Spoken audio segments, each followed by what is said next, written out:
Pokój dobro. Pokój i dobro. Tak, no jak widzicie, piękna złota jesień za nami. Piękne okoliczności przyrody W woźnickiej. tych Woźnikach jest tak ładnie, musicie przyjechać. Jak ktoś mieszka gdzieś, nie wiem, w Poznaniu, w Grodzisku, W Warszawie.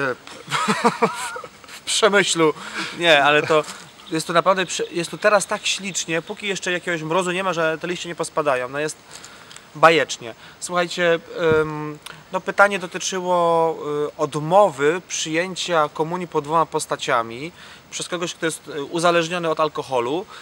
Albo w krucjacie wyzwolenia człowieka. Albo w grupie DDA na przykład, czyli dorosłe dziecko alkoholika i teraz no nie chcę ryzykować. Czy można odmówić, czy wypada? Ja powiem, nie wiem, czy... Ja już się spotkałem z taką osobą, że podchodził pewien alkoholik niepijący i kiedy była komunia święta pod dwoma postaciami, on mówił: ojcze, ja proszę pod jedną postacią. Nie? Czy tak, w ogóle taki gest zrobił, dla mnie to już było jasne, że no, że pod jedną postacią, nie? Bo wiadomo, że jak jest alkoholik niepijący, to część z nich jest tak już wrażliwa, tak czujna. Sam brzęk butelek już powoduje u nich. No chciałem co innego powiedzieć, ale pewnie no to proszę też, nie? powiedzieć. Bo ja z kolei chciałem powiedzieć, że nawet czasami cukierki sprawdzają, czy nie ma jakiejś takiej no to tak. śladowych ilości alkoholu, nie? Żeby też gdzieś ten organizm nie zasmakował tego, co potrafi ich potem bardzo mocno... No nie po to walczył z alkoholem, żeby potem wracać do tego, nie? Z chorobą.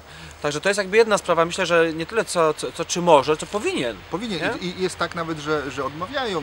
I jest tak nawet...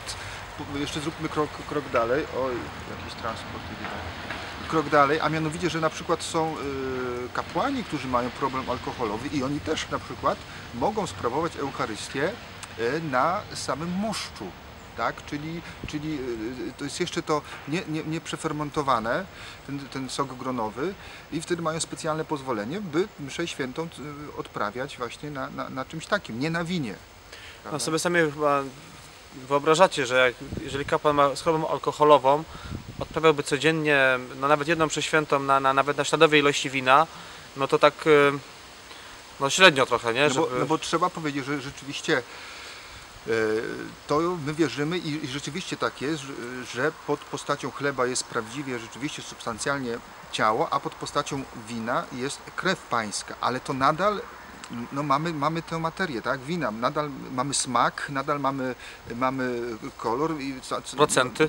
No wszystko to jest tak jak wino, tylko że no w teologii to się nazywa zmiana substancjalna, to następuje transsubstancjacja, przemiana, przeistoczenie, jak to nazywamy, i to wino staje się, zachowując, prawda, swoje właściwości wina, staje się krwią pańską. To jest wielka tajemnica wiary, jak to kapłan po konsekracji mówi. Zresztą wiecie, jeżeli tutaj mówimy o kwestii w ogóle zdrowia, no to są osoby, które muszą spożywać bezglutenowe komunikanty, to albo przynoszą swoje, albo czasami nawet niektóre... Osoby w ogóle przystępując do Komunii Świętej nie przyjmują hostii, nie przyjmują, tak jak to potocznie mówimy, opłatka, tylko przyjmują krew pańską. Ja już się też z taką sytuacją spotkałem, a mianowicie na ołtarzu leżała taka pozłacana malutka łyżeczka i to akurat wtedy chyba była dziewczynka, już nie pamiętam. W każdym razie, jak wszyscy przystępowali do Komunii Świętej, ona pierwsza przychodziła i spożywała tylko pod postacią wina, czyli ja brałem z kielicha odrobinę wina i podawałem jej krew pańską tylko, bo właśnie ta choroba, którą miała, powodowała, że nie mogła jeść chleba. Tak, no inną sprawą jest krucjata, to znaczy z jednej strony rozumiemy, że jeżeli chodzi o kwestię zdrowia, uzależnienia, a co innego jest, jeżeli ktoś dobrowolnie podpisuje, że nie będzie spożywać alkoholu. Tak. Natomiast no, to już jest coś zupełnie innego, nie? Wydaje mi się, że odmowa przyjęcia Komunii Świętej pod dwiema postaciami z powodu krucjaty... To jest chyba troszeczkę brakiem świadomości tego, czym jednak krew pańska jest. Że to wino faktycznie, jednak ono ma jeszcze inne... Że to wino już nie jest tylko winem, jest jeszcze krwią. Zresztą, jest przede wszystkim krwią pańską. Zresztą powiedzmy sobie tak szczerze, zazwyczaj jest... odwrotna sytuacja. Ja zauważyłem, że wierni często chcieliby przystępować do Komunii Świętej pod dwoma postaciami.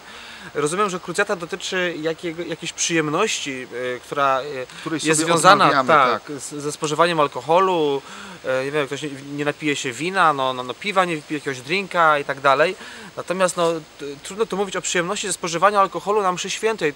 To raczej chodzi o to, no jeżeli ktoś czerpie z tych kilku kropli naprawdę, w których umoczony jest Najświętszy Sakrament i kiedy Przyjemność alkoholową, no to jest chyba też problem. to w chyba ogóle. trzeba z czegoś innego zrezygnować, No. nie z tej krucjaty i zacząć to, no, przyjrzeć się temu baczniej.